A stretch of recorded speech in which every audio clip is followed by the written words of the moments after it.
কক্সবাজারের উখিয়ায় রোহিঙ্গা ক্যাম্পে পাহাড় ধসে মাদ্রাসার ৫ ছাত্রী নিহত, আহত ৮।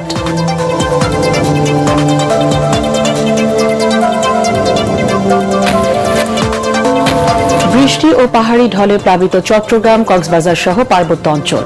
সড়ক, রেল, বিমান চলাচল ব্যাহত। সাজেকে আটকে পড়েছে কয়েকশো পর্যটক। বন্দরনগরীতে নিহত ৪। শেয়ারবাজার কারসাজির হোতাদের বিরুদ্ধে কঠোর ব্যবস্থা নেওয়া হবে, সংসদে প্রধানমন্ত্রী। বিনিয়োগকারীদের আস্থা ফেরাতে পুঁজিবাজারের অনিয়ম তদন্তের আশ্বাস।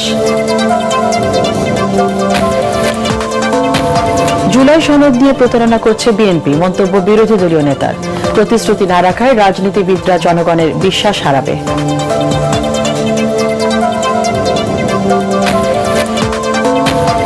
ইরাকের কারবালা ও নাজাফে আয়াতুল্লাহ আলী খামেনির জানাজা, শোকাহত মানুষের ঢল। কাল ইরানের মাশহাদে দাফন।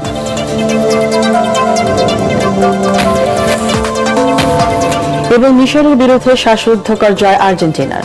শেষ ৮-এ বিশ্ব চ্যাম্পিয়নদের প্রতিপক্ষ সুইজারল্যান্ড। মেসিদের জয় ছাপিয়ে রেফারিকে নিয়ে তুমুল বিতর্ক।